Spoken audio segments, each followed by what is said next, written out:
আপনারা যেগুলা বাংলাদেশের মানুষ খায় না সেটা আমরা পাই না।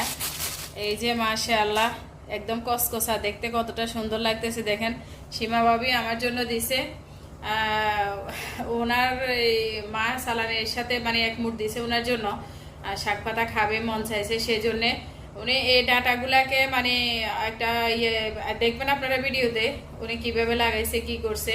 তো এখন উনি একদিন খাইছে, আমার জন্য কিছু দিছে, কি সুন্দর লাগছে মাশাআল্লাহ। বাংলাদেশ থেকে এই দেশেরটা বেশি সুন্দর লাগতেছে, একদম সবুজ সবুজ দেখেন, দেখতে কতটা সুন্দর, খেতে আশা করি ভালো লাগবে।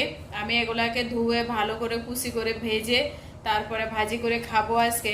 কত বছর পর খাচ্ছি মানে বলার বাহিরে, প্রায় 19 বছর পরে খাচ্ছি, যেটা সত্যি কথা।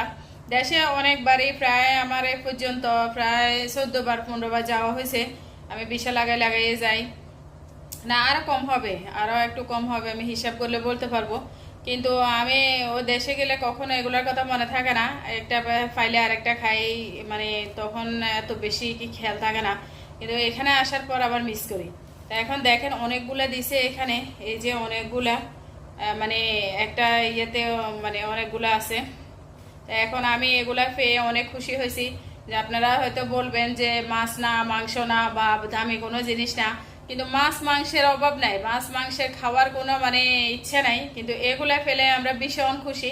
আমরা দেশে গেলেও এগুলা খেতে চাই, কিন্তু দেশে তো জিনিসের অভাব নেই, খাওয়ার অভাব নেই, কি কচু শাক খাবো না লাল শাক খাবো না পালং শাক খাবো, সেই জন্যে আর এটা খাওয়া হয় না। আজকে আসলে অনেক বহু বছর পর আমি এগুলা খাবো পেয়ে আমি ভীষণ খুশি হয়েছি সত্যি।